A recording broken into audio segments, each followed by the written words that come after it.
नमस्कार, मी कस्तुरी. पुढारी न्यूजच्या चर्चा सत्रात आपल्या सगळ्यांचं स्वागत. 29 महानगरपालिकांच्या निवडणुकीचं मतदान तोंडावर आहे आणि अशात सगळ्याच पक्षांकडून जोमानं प्रचार सुरू झालाय. आपली कामं, आपले विचार लोकांपर्यंत पोहोचवले जात आहेत. प्रशासकाचं राज्य अखेर 8 वर्षांनी संपून प्रत्येक महापालिकेत आता महापौर राज करेल.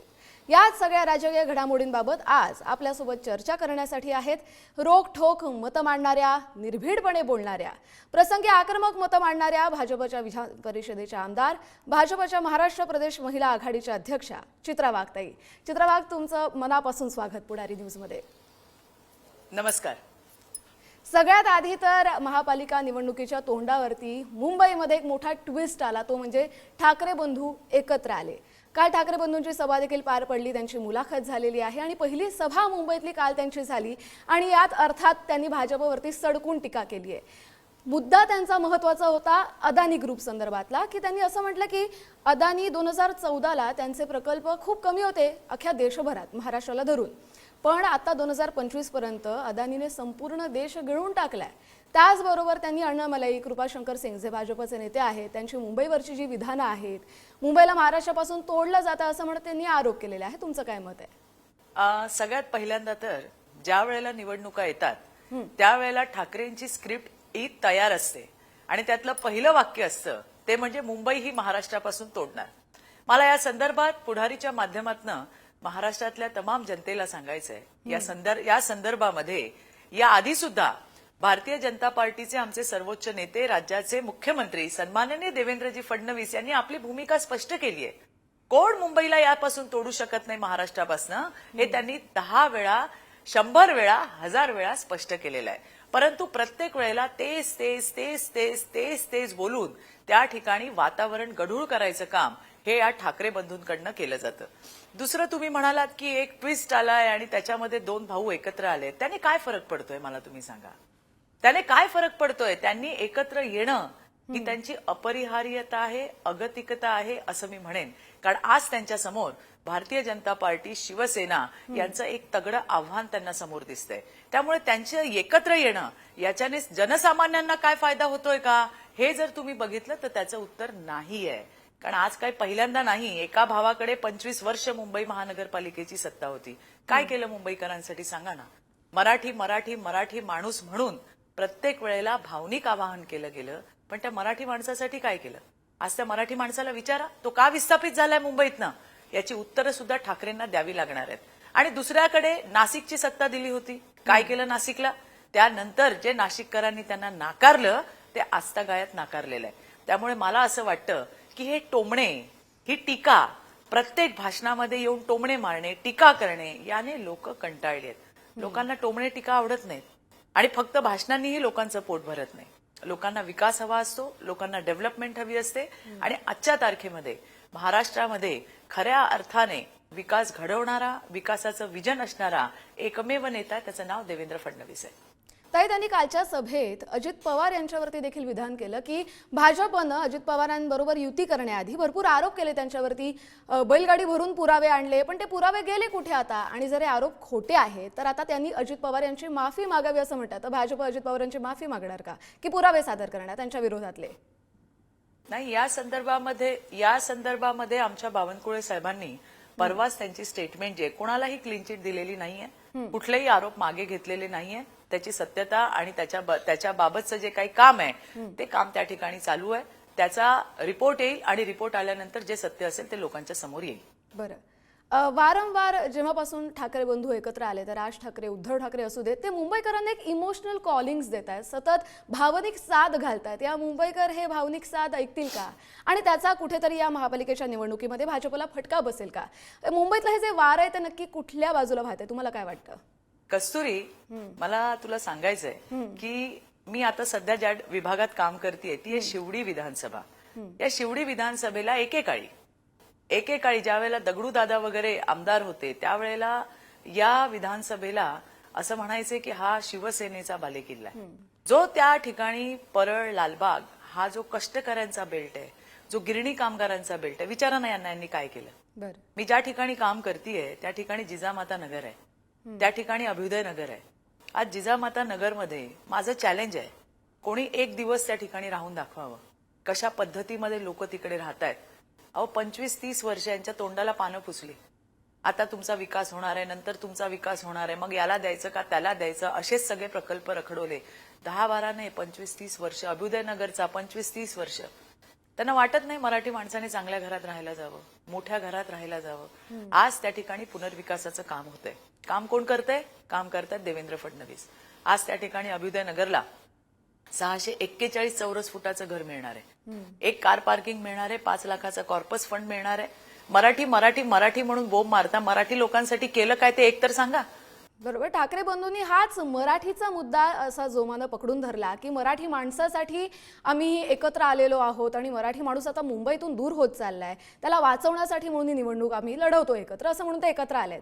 पण मराठी माणसासाठी ही शेवटची कस्तुरी. निवडणूक आहे असं देखील ते सारखं बोलतायत.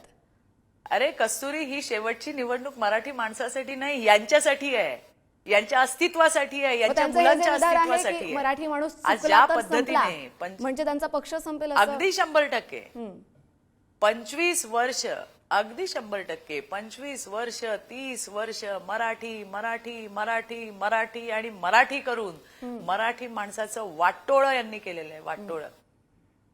आणि त्याच्यामुळे आता मराठी माणूस सजग झालेला आहे, मराठी माणूस हुशार झालेला आहे. त्याला कळतं माझं भविष्य कशामध्ये आहे, बरोबर. त्यामुळे त्याला मराठी कळतं माझ्या माणसाला मुलाबाळांचं practical भलं विचार करायची कशामध्ये, गरज आहे. माझ्या भावनिक मुलाबाळांचं साधं. हित कशामध्ये आहे. हां. प्रॅक्टिकल विचार मराठी माणूस करतोय. आणि ही लढाई, अरे ही मराठी माणसाचीच मुंबई आहे. आणि त्याच्यामुळे ही अस्तित्वाची लढाई ही ठाकरेंची आहे, मराठी माणसाची नाही. ही अस्तित्वाची लढाई ठाकरेंच्या 2 पोरांची आहे. आता यांचं काय होणार याच्यासाठी ते मोठे मोठे काय म्हणतात ते होर्डिंग्स लावले जात आहेत. त्यांच्या भाषणातून ते सारखे सांगतात ही शेवटची वेळ आहे, ही शेवटची वेळ आहे. अरे का बोलायची वेळ आली शेवटची वेळ आहे? कारण शेवटची वेळ आणायला तुम्हीच कारणीभूत आहात. तुम्ही मराठी माणसासाठी काय केलं नाही, तुम्ही मराठी माणसाला भुलवलं, तुम्ही मराठी माणसाची फसवणूक केली आणि आज मराठी माणूस जागा होतोय तर तुम्हाला तुमचं अस्तित्व हल्ल्यासारखं दिसतंय. हे अस्तित्वाची लढाई निश्चितपणे ठाकरेंसाठी आणि त्यांच्या 2 पोरांसाठी आहे. ते आज त्या ठिकाणी मिमिक्री करून दाखवतात, आज त्या ठिकाणी वेड्यावाकड्या पद्धतीने बोलून दाखवतात. अरे हे बोलायला लागल्यावरती बाई बोलते का बाबा बोलतो हे समजत नाही आणि हे काय आमच्या देवेंद्रजींवरती टीका करतायत. आणि म्हणून मला तुम्हाला सांगायचंय की टीके टोमणे ही मिमिक्री आहे ना, ही आवडत नाही लोकांना. आज काय केलंय मुंबईसाठी हे मुंबईकरांना तुम्ही विचारा, मी सांगण्यापेक्षा, की आज देवेंद्रजींनी आणि महायुतीने मुंबईसाठी काय केलंय. आणि म्हणून ही अस्तित्वाची लढाई ही ठाकरेंची आणि त्यांच्या पोराटोरांची आहे, मराठी माणसाची नाही. बरं. महायुती सरकारची आजवरची ही बेस्ट योजना आहे, कारण ज्याचा निवडणुकीमध्ये प्रकर्षानं रिझल्ट देखील पाहायला मिळाला. पण याच लाडक्या बहिणींना मिळणाऱ्या आता 14 तारखेच्या हप्त्यावरून काँग्रेसनं त्यांना अडवलंय. त्यांनी निवडणूक आयोगाला पत्र लिहिलंय. त्यांचं असं म्हणणं आहे की हे पैसे म्हणजे लाच आहे, असे सतत ते आरोपही करतात. मतदानाचे 1 दिवस आधी पैसे का द्यायचे असं काँग्रेस म्हणतं. कसं आहे कस्तुरी, की त्या ठिकाणी ज्या वेळेला ही लाडकी बहीण योजना आली त्यावेळेला सगळ्यात जास्त पोटात दुखलं ते महाविकास आघाडीच्या. काँग्रेस तर थेट कोर्टामध्ये गेली आणि त्यांनी सांगितलं की ही योजना बंद करा. म्हणजे जेव्हापासनं लाडक्या बहिणीला आधार देण्याचं काम हे देवेंद्रजींच्या माध्यमातून, शिंदे साहेबांच्या माध्यमातून, महायुती सरकारच्या माध्यमातून राज्यामध्ये होत होतं, त्यावेळेला सगळ्यात जास्त त्रास हा काँग्रेस आणि महाविकास आघाडीला होता. यांचा पहिल्यापासून याला विरोध होता. तुम्ही काय केलं रे आतापर्यंत? तुम्ही साधे टॉयलेट सुद्धा दिले नाहीत महिलांना. तुम्ही काय केलं महिलांसाठी? महिला सक्षमीकरण, महिला सशक्तीकरण, भाषण करताना घसे कधी कोरडे व्हायचे नाहीत, इतक्या जोरजोरात बोंबा मारल्या. प्रत्यक्षात तुम्ही काय केलं? आणि आज जी लाच तुम्ही म्हणताय ना, हा त्या महिलांचा अपमान आहे, हे मला या ठिकाणी सांगायचंय. आणि आज महानगरपालिकेमध्ये निवडणुका चालू आहेत. हे जे हप्ते आहेत किंवा ह्या जो त्यांचा जो काही निधी आहे तो राज्यभरात त्या ठिकाणी जाणार आहे. लाच म्हणणारे जे हे आमचे सावत्र भाऊ आहेत ना, त्यांना 15 तारखेला या लाडक्या बहिणी चांगल्या पद्धतीने धडा शिकवतील, हे माझं वाक्य तुम्ही लिहून घ्या. पुण्यामध्ये महायुतीमधलाच घटक पक्ष राष्ट्रवादी काँग्रेस यांनी पुन्हा शरद पवारांबरोबर युती केली आहे. म्हणजे आधी एकत्र होते, नंतर विभाजन झालं त्यांचं आणि आता फक्त पुणे पिंपरी चिंचवड पुरता ते एकत्र आलेत. पण ही जेव्हा युती झाली आहे ना, ती युती झाल्यापासून चित्रताई अजित पवार काहीतरी वेगळ्याच झोनमध्ये गेलेत. ते महायुतीमध्ये आहेत ते विसरलेत का? कारण मित्रपक्ष असलेल्या भाजपवरती ते सतत पातळी सोडून टीका करतायत. बरं, आता निवडणूक संपली की नंतर हातात हात घालून बसतील. मग निवडणुकीपुरता इतकं कठोर का बोलायचं? याचा कार्यकर्त्यांवरती पण परिणाम होत नाही का? नाही, मला असं वाटतं की हे स्थानिक स्तरांवरती कोणासोबत कुठल्या पक्षाने, त्यांचा पक्ष अर्थात वेगळा आहे, त्यांनी कोणासोबत जायचं, कोणासोबत लढायचं आणि ते ठरवण्याचा अधिकार त्या त्या पक्षाला आहे. मला वाटतं दादांच्या पक्षाने ठरवलं असेल की आम्हाला दोन्ही राष्ट्रवादी एकत्र होऊन लढायचंय वगैरे आणि ते तिथे काहीतरी डिसिजन झालं असेल. मला त्याच्याबद्दल माहिती नाही. मी ऐकतेय, मी पाहतीये. पहिल्या 2 दिवसामध्ये दादा नक्की बहकलेले मला वाटले. दादांनी त्या पद्धतीने स्टेटमेंट पण केल्या. पण मागच्या 2 दिवसांपासून मी हेही पाहतीये की आता दादा पुन्हा ट्रॅकवर आलेले आहेत आणि ते त्या ठिकाणी काय करतायत, काय करणार आहेत याच्याबद्दल बोलताना मला दिसत आहेत. हे माझं ऑब्झर्वेशन फिरतायत. त्यांनी सुद्धा त्याला उत्तर दिलेलं आहे. अजित पवारांचा जो जाहीरनामा नुकताच प्रकाशित झाला त्याच्यामध्ये त्यांनी पुण्यामधल्या पुणेकरांना बसमधला प्रवास मोफत मिळेल असं सांगितलं होतं महिलांना. तर त्याच्यावरती फडणवीस असं म्हणाले की घोषणा करायला आपल्या बापाचं काय जातं. राज्याचे जे प्रमुख आहेत ना, ते राज्याचे प्रमुख जे आहेत ते देवेंद्र फडणवीस जे आहेत. आणि त्याच्यामुळे मला असं वाटतं की ज्या पद्धतीने जाहीरनामे काढले जातात सरकारच्या माध्यमातून, पक्षाच्या माध्यमातून जे काढले जातात, ते त्यांना जे वाटतंय, मला असं वाटतं की भारतीय जनता पार्टी आणि शिवसेनेचे जे जाहीरनामे त्या ठिकाणी प्रसिद्ध झालेत, जे आम्ही देऊ शकतो, जे खरं आहे, जे आम्ही देऊ शकतो, जे लोकांना ज्याची गरज आहे आणि ते पोहोचवण्याची आमची क्षमता आहे, तशा पद्धतीच्या घोषणा आम्ही त्या ठिकाणी केलेल्या आहेत. अजितदादांनी पुण्यात काय घोषणा केली आहे मला माहित नाहीये, मी अजून ते पाहिलेलं नाहीये. परंतु मी तुम्हाला या ठिकाणी पुढारीच्या माध्यमातून राज्यातल्या जनतेला हे नक्की सांगेन की भारतीय जनता पार्टीचा जो जाहीरनामा आहे, भारतीय जनता पार्टी शिवसेनेचा जो संकल्पनामा आहे, तो मात्र त्या ठिकाणी पूर्ण होणारा आहे. तुमच्या गरजा लक्षात ठेवून केलेला आहे. आम्ही मुंबईकरांना विचारून त्यांना काय लागणार आहे अशा पद्धतीचं अभियान राबवून त्यातून मुंबईकरांच्या सूचनेमधनं बोलवलेला एक सशक्त आणि त्याचं पूर्णपणे इम्प्लिमेंट करणारा असा हा जाहीरनामा आहे आणि तो आम्ही त्या ठिकाणी करणार आहोत. बरं, मी पुन्हा भाजपकडे येते. जेव्हा महापालिकेची निवडणूक जाहीर झाली त्यानंतर अर्थातच अर्ज भरण्याची प्रक्रिया सुरू झाली. मात्र या सगळ्या दरम्यान भाजपच्या कार्यकर्त्यांमध्ये मोठा घोळ दिसून आला. म्हणजे त्यामुळे असा प्रश्न उपस्थित झाला की त्यांच्यामध्ये डिसिप्लिन आहे की ती संपली आहे.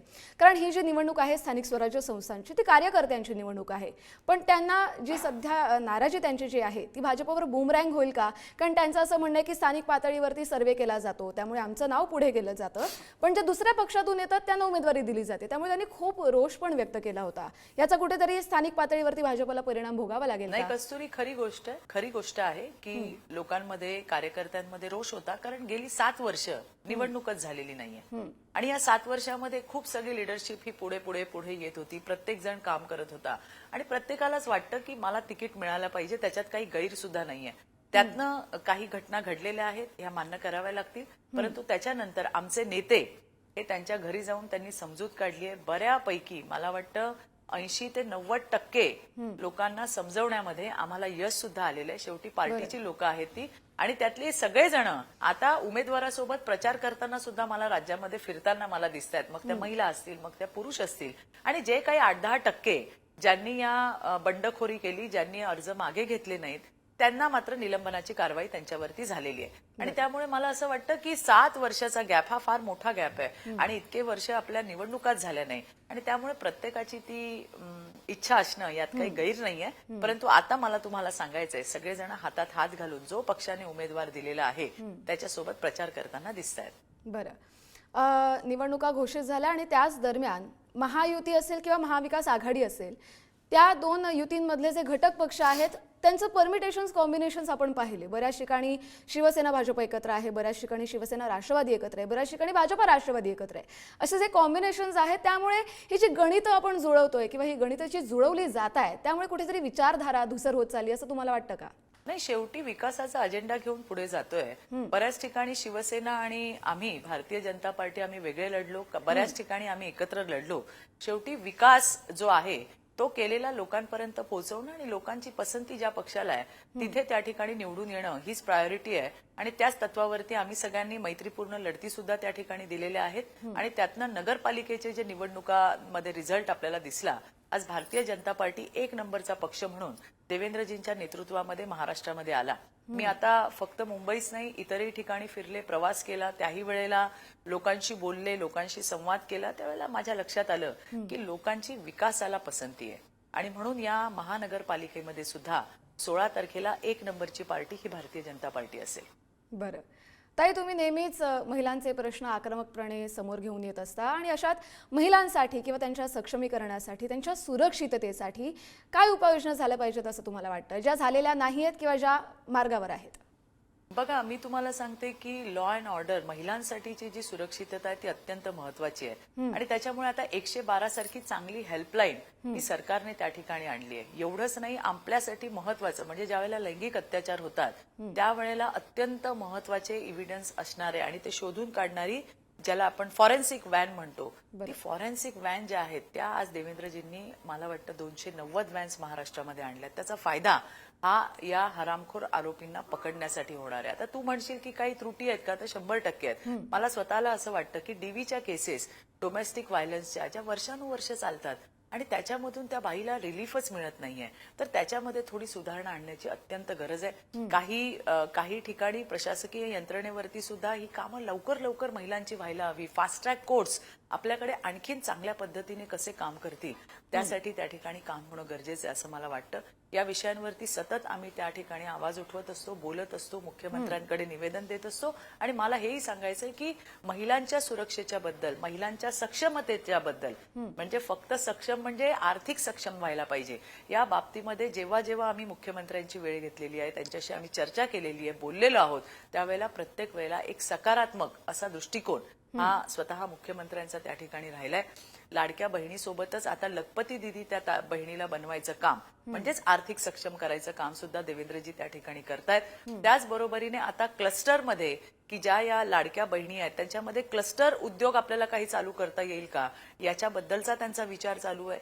महिला सेवा सहकारी संस्था आज आम्ही प्रवीण भाऊंच्या माध्यमातून काढल्या आणि त्याच्या संदर्भात सुद्धा आमचे मुख्यमंत्री महोदयांशी चर्चा चालू आहे की यांना आता शासकीय आणि निमशासकीय कामं कशी मिळतील यासाठी सुद्धा प्रयत्न चाललेत. त्यामुळे फक्त सुरक्षितता नाही तर त्याच्याबरोबर आर्थिक सक्षमता सुद्धा देण्याचं काम आपला लाडका देवाभाऊ राज्यातल्या लाडक्या बहिणींसाठी करतायत. बरं, आता निवडणुका आहेत तो मुद्दा तर आहेच, पण त्याच्याच व्यतिरिक्त मुंबईसह महाराष्ट्रातली कायदा सुव्यवस्था एकूणच बिघडत चालली असं तुम्हाला वाटतं का? कारण गुन्हेगारीची लेवल जी आहे ती कुठच्या कुठे पोहोचलेली आहे. आपण विचारही करू शकत नाही अशा घटना घडतात. महिलांच्या बाबतीत घडत असतात, पुरुषांच्या बाबतीतही घडतात. या सगळ्यावरती कुठेतरी वचक बसला पाहिजे का? नाही, 100%. महिलांवरती ज्या पद्धतीने गुन्हे होत आहेत आपण जे पाहिले त्याच्यामध्ये बऱ्यापैकी त्यांची फसवणूक होणं, त्या फसवणुकीतून लैंगिक अत्याचार होणं, लग्नाचं आमिष दाखवणं. तुम्ही जर सगळ्या या केसेस जर बारकाईने बघितल्या तर तुमच्या लक्षात येईल की लग्नाचा आमिष दाखवून आमच्यावरती लैंगिक अत्याचार केला, आमची फसवणूक झाली, याचं सुद्धा प्रमाण फार मोठ्या प्रमाणामध्ये वाढताना आपल्याला दिसतंय. आणि त्याच्यासाठी बऱ्याच केसेसमध्ये तुम्ही बघितलं असेल, पॉक्सो सारख्या केसेस असतील, ज्या पद्धतीचे लहान लहान मुलींवरती अत्याचार होऊन त्यांना मारून टाकण्याची अतिशयच वाईट घटना सुद्धा राज्यामध्ये घडलेल्या आहेत आणि त्याच्यामध्ये पोलीस यंत्रणा ही सजग झालेली आहे अतिशय अतिशय अतिशय निर्घृणपणे. आणि त्यामुळे काही तासांमध्ये पोलिसांनी आरोपींना पकडलंय. पोलीस आहेत का? 100% आहेत. कायदा आहे का? सरकार आहे का? सगळ्या व्यवस्था त्या ठिकाणी आहेत. परंतु या घटना घडल्यानंतर सगळे ऍक्टिव्हेट होतात. घटना घडू नये म्हणून आपण सुद्धा सगळ्यांनी समाज म्हणून या ठिकाणी पाहिलं पाहिजे, हातात हात घालून काम केलं पाहिजे, अलर्ट राहिलं पाहिजे. ज्या लहान मुलींच्या हत्या झाल्या, त्यांच्यावर अत्याचार झाले, त्याचं जर थोडंसं अवलोकन जर आपण केलं तर माझ्या लक्षात आलं की दुपारच्या वेळेला हे जे विकृत हरामखोर आहेत त्यांनी गावात कोणी नाही, सगळे शेतात गेलेले आहेत आणि फक्त वृद्ध माणसं आणि लहान मुलं त्या ठिकाणी गावात असताना अशा पद्धतीच्या घटना केलेल्या आहेत, अशा पद्धतीची दुष्कृत्य केलेली आहेत. आणि त्यामुळे त्यांना पकडलंय, अर्थात अगदी अर्ध्या तासात 2 तासामध्ये पोलिसांनी अरेस्ट केलेली आहे. परंतु या घटना घडू नये म्हणून पोलिसांची पेट्रोलिंग गावागावामध्ये ही दुपारच्या वेळेला झाली पाहिजे, ज्या वेळेला गावामध्ये कुणी नसतं. अशा पद्धतीच्या उपाययोजना सुद्धा आपण त्या ठिकाणी सुचवल्यात आणि पोलीस ते पेट्रोलिंग करतायत. सीसीटीव्ही कॅमेरे लावले गेलेले आहेत. त्यामुळे सुरक्षेच्या दृष्टीने जे जे काही आपल्याला करता येतील त्या सगळ्या मेजर्सचं पालन त्या ठिकाणी केलं गेलेलं आहे. आपण सुद्धा, मला असं नेहमी सगळ्यांनाच मी सांगत असते की आपणही रस्त्याने जाताना किंवा प्रवास करताना एखादी बाई, एखादी मुलगी आपल्याला भयभीत वाटली, थोडी गोंधळलेली वाटली तर आपण 2 मिनिटं थांबून तिच्याशी बोललं पाहिजे. तिला जर सांगितलं, तिला विचारलं तर आपल्याला तिला मदत सुद्धा करता येते. आपण सगळे खडबडून जागे होतो जेव्हा बातम्या येतात, अरे इथे अशा पद्धतीने कुणाला मारून टाकले, कुणाला काय केले. पण या घटना होऊ नये याच्यासाठी सुद्धा आपल्याला सगळ्यांना समाज म्हणून एकत्र येणं अतिशय गरजेचं आहे. सरकार आपल्यासाठी आहे, पोलीस आपल्यासाठी आहेत आणि कायदे सुद्धा आपल्यासाठी आहेत. एक मुंबईकर म्हणून, नागरिक म्हणून तुम्हाला मुंबईत असे कोणते महत्त्वाचे 5 बदल पाहायचे अगदी बेसिक? बघा, मी सांगते की सगळ्यात महत्वाचं म्हणजे खट्टेमुक्त मुंबई हवी आहे. ट्रॅफिकचा फार मोठा प्रश्न आहे, तो त्या ठिकाणी सोडवला गेला पाहिजे. एसआरएचे प्रोजेक्ट जे काही रखडलेले असतील ते एसआरएची घरं त्या ठिकाणी लोकांना मिळायला पाहिजे. पुनर्विकासाचे जे काही प्रश्न असतील ते त्या ठिकाणी मिळायला पाहिजे. कोळी गावठाण आहेत आपल्याकडे जी गावठाण आहे मुंबईमध्ये, त्यांचा सुद्धा त्या ठिकाणी विकास व्हायला पाहिजे असं मला मनापासून वाटतं. कारण आज तुम्ही बघताय की सगळेजण टोलेजंग इमारती उभ्या राहिल्या आहेत, मोठमोठ्या घरांमध्ये लोक राहायला गेली आहेत. त्यामुळे हे आमचे जे राहणारे लोक आहेत, जे गरीब लोक आहेत, त्यांनाही वाटतं आमचंही स्वतःचं चांगलं घर असावं, आमच्याही परिवाराला चांगलं जीवन आम्हाला देता यावं. आणि मला वाटतं ह्या सगळ्या गोष्टी होणं फार गरजेचं आहे. बरं, हा प्रश्न तुमच्यासाठी आहे. चित्रा वाघ यांना राजकारणाच्या अजून किती पायऱ्या चढायच्या आहेत? पर्सनल लेवलला तुम्हाला कोणता टप्पा गाठायचा आहे? नाही, बघा, असं आहे की ज्या वेळेला मी प्रवास चालू केला होता त्यावेळेला मी इथपर्यंत पोहोचेन याचा सुद्धा विचार कधी केला नव्हता. त्यामुळे काम करत जाणं, आणि मी ज्या पक्षामध्ये काम करते, छोट्यातल्या छोट्या कार्यकर्त्यांवरती पार्टीचं लक्ष असतं. कोणाला कधी काय दायित्व द्यावं हे आम्ही कधीही सांगत नाही. मी आमदार होणार आहे हे सुद्धा मला माहित नव्हतं. म्हणून मी तुम्हाला सांगते की काम करत जाणं, आणि आपले जे वरिष्ठ आहेत ते आपल्याला पाहत असतात. ज्या वेळेला जी जबाबदारी देतील ती जबाबदारीने आणि चोख पद्धतीने पार पाडणं हे माझ्यासारख्या कार्यकर्तीचं काम आहे, आणि मी तेच करतेय. बरं, चित्राजी, तुमचा लाडका भाऊ कोण? कारण आता उपमुख्यमंत्री एकनाथ शिंदे जेव्हा मुख्यमंत्री होते तेव्हा ही योजना आली. पण महाराष्ट्राचा त्यानंतर आता- लाडका भाऊ, हां. महाराष्ट्राचा लाडका भाऊ माझाच नाही, या राज्यातल्या करोडो बहिणींचा लाडका भाऊ म्हणजे देवाभाऊ आहे. आज त्या देवाभाऊने या बहिणींसाठी विचार केला. बहिणींना फक्त सशक्त व्हा, सक्षम व्हा असं भाषणामध्ये त्या ठिकाणी बोलले नाहीत, तर आर्थिक सक्षम करायचं काम आमच्या देवाभाऊनी केले. त्यामुळे महाराष्ट्रातल्या तमाम बहिणींचा लाडका भाऊ हा आमचा देवाभाऊ आहे. नक्कीच. चित्राजी, थँक्यू. तुम्ही तुमचा वेळ दिला प्रचाराच्या व्यस्त शेड्यूलमधून सुद्धा, धन्यवाद. आणि आमच्या प्रश्नांना तुम्ही सडेतोड धन्यवाद, छान उत्तरं कस्तुरी. दिली मनमोकळेपणानं. त्यासाठी थँक्यू, आणि तुम्हाला अर्थात पुढच्या वाटचालीसाठी आणि निवडणुकीसाठी शुभेच्छा.